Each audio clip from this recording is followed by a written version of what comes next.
محترم سامعین کرام، السلام علیکم ورحمۃ اللہ تعالی وبرکاتہ۔ الصلاۃ والسلام علیک یا رسول اللہ وعلی آلک واصحابک سیدی یا رسول اللہ صلی اللہ تعالی علیہ وسلم۔ سائل نے سوال کیا کہ حضرت کسی قبر سے مٹی اندر کو دھنس جائے، تختہ وغیرہ ٹوٹ جائے تو اس کو درست کرنا جائز ہے یا نہیں؟ بہت اچھا سوال ہے ماشاءاللہ۔ دیکھیے حضرات، اس میں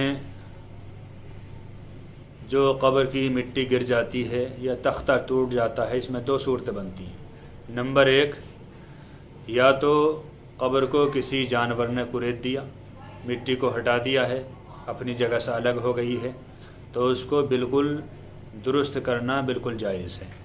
اور دوسری صورت یہ بنتی کہ بارش کی وجہ سے یا کسی وزن کی وجہ سے، گیلی مٹی ہونے کی وجہ سے تختہ ٹوٹ جاتا ہے اور اندر کو چلا جاتا ہے اور وہاں کی مٹی بھی گر جاتی ہے، تو اس صورت میں ہم کیا کریں؟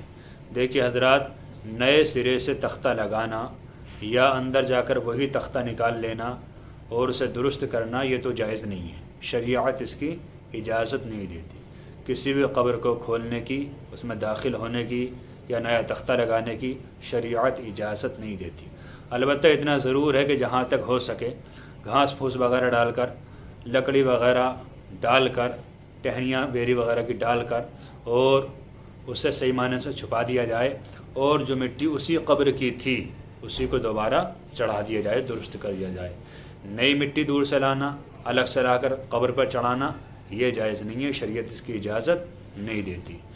صرف اسی قبر کی وہی مٹی جو اس پہ سے ہٹی ہے، الگ کو ہو گئی ہے، اسی کو درست کرنا جائز ہے۔ اس طرح کرنے میں کوئی مضائقہ نہیں ہے۔ اللہ تعالی ہمیں صحیح معنی میں دین سیکھنے کی توفیق عطا فرمائے۔ السلام علیکم ورحمۃ اللہ۔